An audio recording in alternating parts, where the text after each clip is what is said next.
It's an honor to be here today. Those of you that don't understand what I am saying, there's translation services out in the hallway. Those of you not from Boston. So I want to welcome you here to Boston. Thank you everyone at Interise. Welcome on behalf of the City of Boston. We're also joined, and you're going to hear from her in a few minutes, the Lieutenant Governor of the Commonwealth of Massachusetts, Karen Polito, who's here with you today as you begin this very important conversation. You're all here because you care about building a more inclusive economy. I just want to give you, the people in this room, a snapshot of Boston for a second, in case you're really wondering the demographic breakdown of Boston. So we roughly have 700,000 people. We're at the height of our population. Last time we had 700,000 people in Boston was back in the 1950s. Our numbers dipped from 700 down to about 562,000 around the 1980s, and since that time we've been on a steady incline. 28% of the residents that live in Boston were born in another country. So we are truly an international city. 48% of the residents that live in our city are first generation like I am. Both my parents were born in Ireland. So we are truly an international city. 50% roughly of the people in our city are people of color. And 52% of the households that are led in our city are led by women. So when you think about diversity and you think about inclusion, and you think about building an inclusive society, we start to look right in our own backyard. And I don't have the economic breakdowns, but if you look at the economic breakdowns, the trends are pretty much the same as most major cities in America. You know, you have people doing really well, and you have people that aren't really doing well. And I'm going to talk a little bit about what we're trying to do there to help people all across every spectrum. Right now, in many parts of our country, as you know, I'm not speaking to people that know this, inequality is getting worse. People are working multiple jobs, not getting as far as their parents did, certainly as the greatest generation. We're seeing steps back. They're carrying more debt. Young people today, when you talk to them, it's like they're not thinking about the future. They don't have a pension system, or they don't have pensions anymore. They're gone. Like my father, when my father retired, he had a pension. When he died, the pension went to my mother and Social Security. So it was setting up a strong foundation. The next generation doesn't have that. Many of us in this room, many of you in this room don't have that.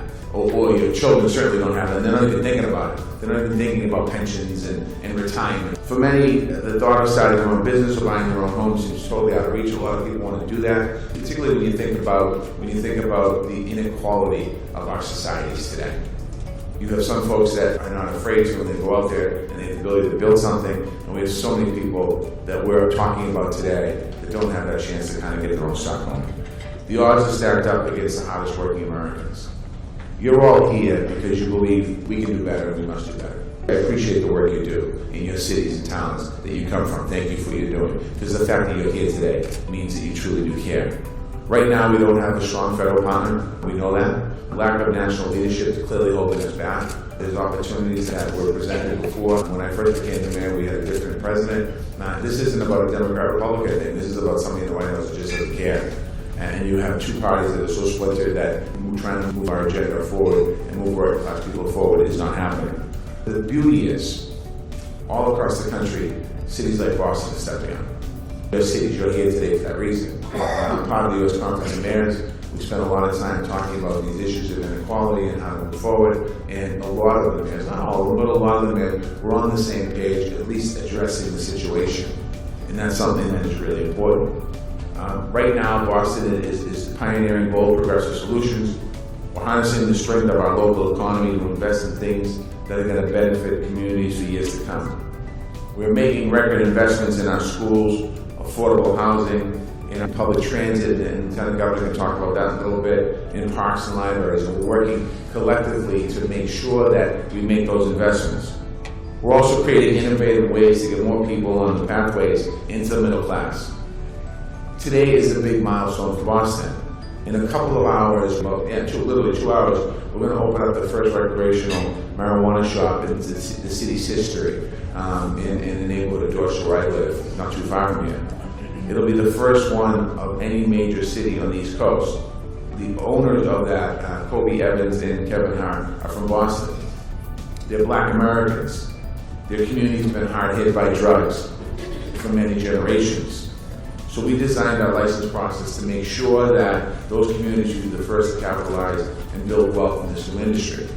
Both Kobe and Kevin opened their store today and will join tens of thousands of small and local businesses in the city of Boston. Supporting small businesses has always been a pillar of my administration and an economic strategy. Boston has 40,000 small businesses.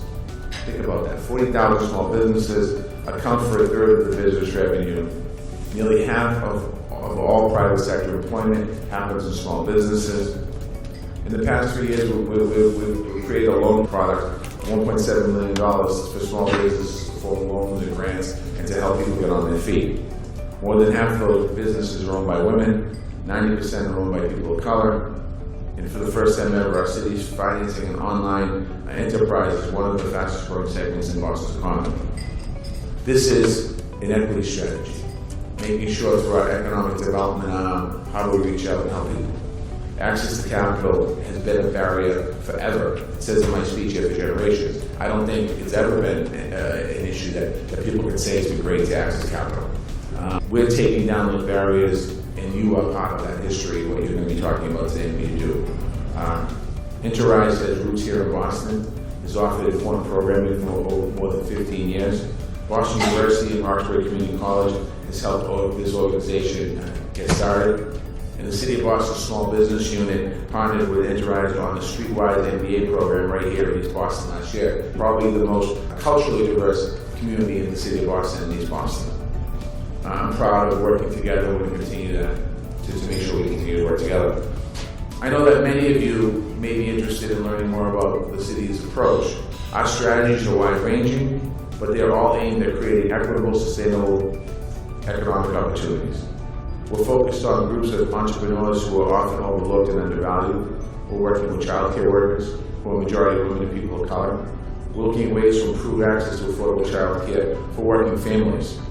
We're tackling the gender wage gap by training over 10,000 women for free salary negotiation workshops. Well, that is a program that we started in our Office of Women's Advancement to help women negotiate salary. I mean, most of you know this. Woman gets a job, guy gets a job, guy goes in, says, oh, I love the job, I want $20,000 more, I want a different title. And generally the response is, okay, absolutely. Woman gets a job, goes in, gets offered a job, doesn't push back on the salary, takes the job and decides what it's for, there's inequality there.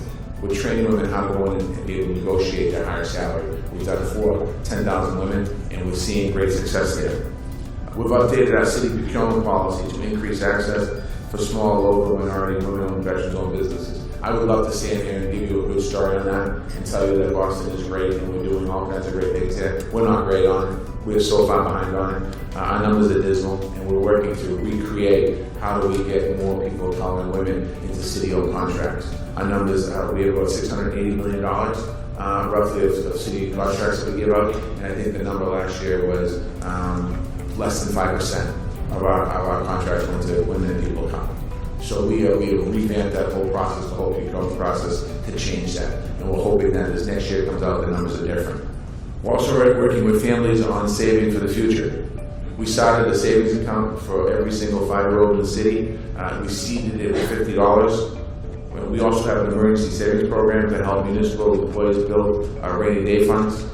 We've increased job training and resources aimed at those programs at the kinds of jobs our city is producing, so we're going out trying to get more people into our workforce in the city of Boston.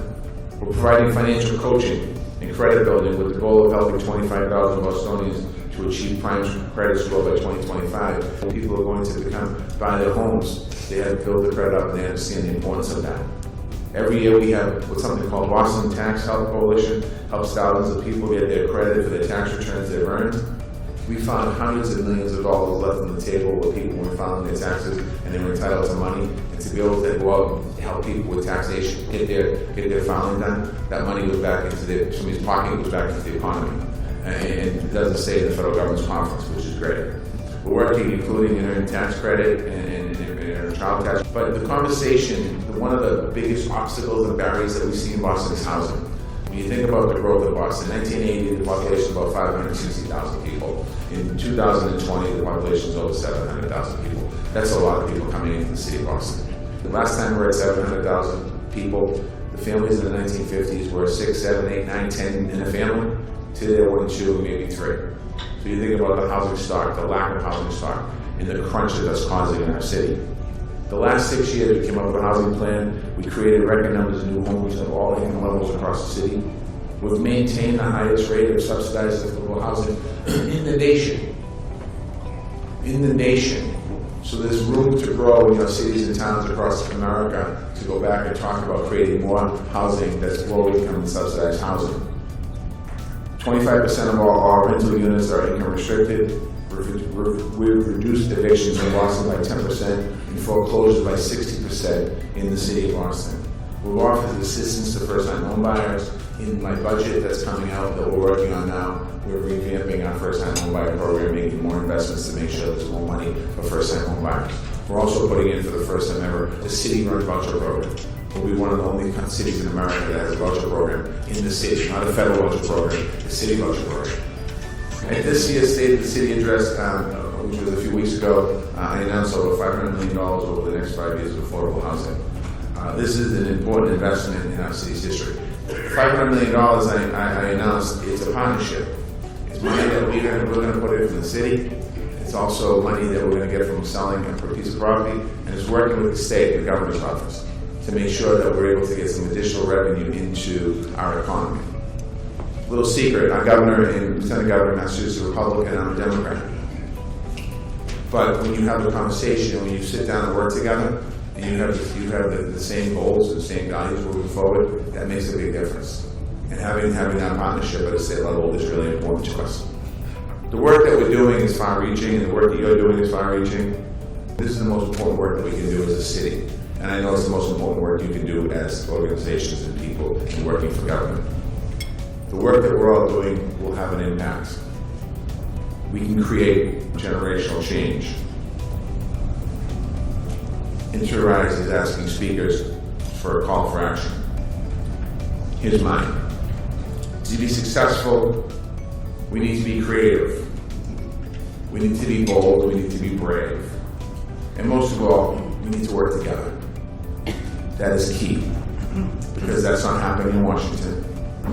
That's not happening in legislatures around the country. That's starting to seep into city councils and mayor's offices around the country. People aren't working together. There's tremendous opportunity when people collaborate. We're seeing that here in Boston, and we need to continue to move forward and work together.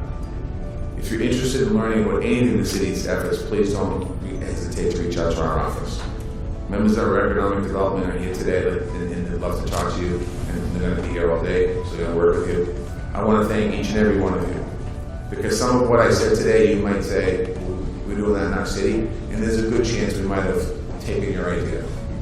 And there's something that we might be saying today that you might take back to your city and take our idea. It's about sharing best practices. It's about taking care of the most vulnerable. I grew up not too far from here in the neighborhood. My parents came to this country with nothing. Part of that story, my father was a laborer, my mother was a homemaker. Part of that story, and part of that story, you know, they had 2 kids. One went on to become mayor of the city of Boston, another one's a laborer.